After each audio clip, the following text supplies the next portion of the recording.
And we're back. We got a good rain last night, which is a good thing because it hadn't rained in 3 or 4 hours. Thank you, rain. Bob, how are you this morning? Good. Okay, we're going to talk about finding the area of triangles. And the area is 1/2 times base times height. That's the formula. You should be very familiar with base times height, right? For rectangles and squares. Okay, now I drew a rectangle over here, type of parallelogram, right? Well, the reason why I did that is because if I take and draw a dotted diagonal, you probably notice now that rectangle is split into 2 triangles. So when you have a parallelogram like a rectangle or a square, 1/2 of it is actually a triangle. So when you go and calculate the area, you can see the triangle is 1/2 of this parallelogram over here. So let's go ahead and talk about finding the area of these. Over here, I have a right triangle, a 90-degree angle, an acute angle, and acute angle. 2 sides are the same length, meaning it's an isosceles triangle. So I'm going to take my formula, 1/2 times the base. The base is the side it looks like the triangle's sitting on, right? This is 4 centimeters. Then I'm going to do the height. Now in this case, this side over here is the height. The height, or the altitude of a triangle, is from the base directly to the opposite vertex. So that is this side of 4. So now I'm going to do 4 times 4 is 16. And then I take 1/2 of that, or 16 divided by 2, and that gives me 8 centimeters. So the answer is 8 centimeters. What? I know, I was going to have them correct me on it, even though they can't talk to me in the video. Yes, some of them are shouting it out right now. You probably said square centimeters, okay? You and Bob all need to lay off of me this morning. Square centimeters, right? Hey kids, you think if someone watches this video and they're not familiar with Bob, they think I'm a little strange? Okay, so if I look over at this triangle, right, I've got another isosceles triangle. And it's acute because all the angles are less than 90 degrees, okay? So I'm going to copy down my formula. I've got 1/2 there, starting my formula, right? So 1/2 times the base, look, the base is 6 centimeters.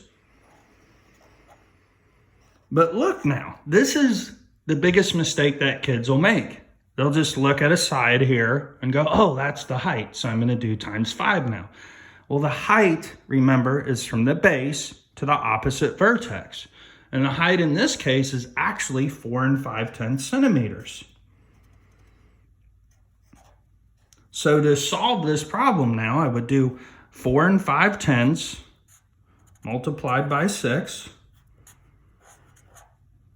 So if I estimate, this should be somewhere between 24 and 30. 6 times 4, add 3 is 27.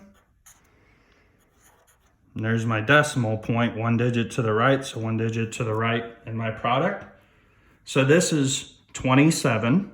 Now I need to take 1/2 of 27. A couple ways you can do that.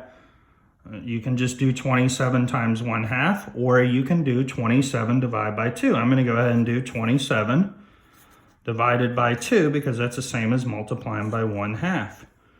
So how many 2's can I get out of 20 here? That's 10. So I put my 1 up there.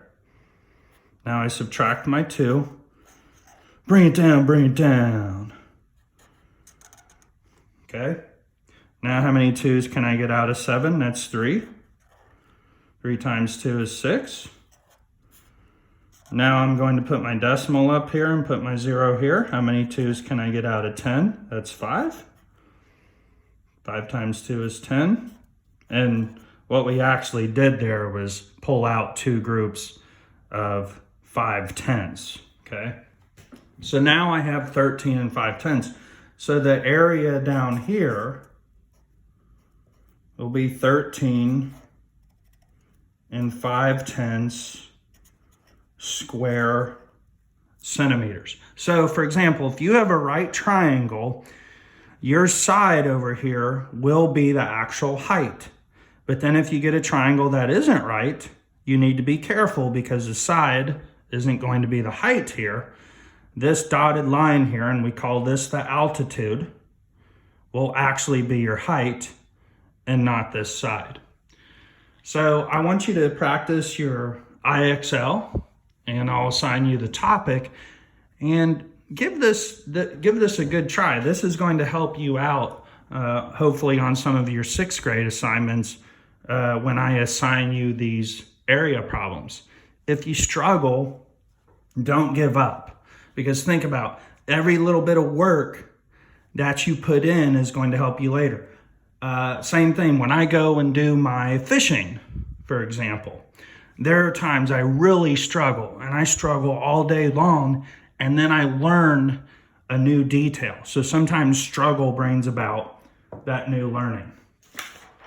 All right, kids, have a great day.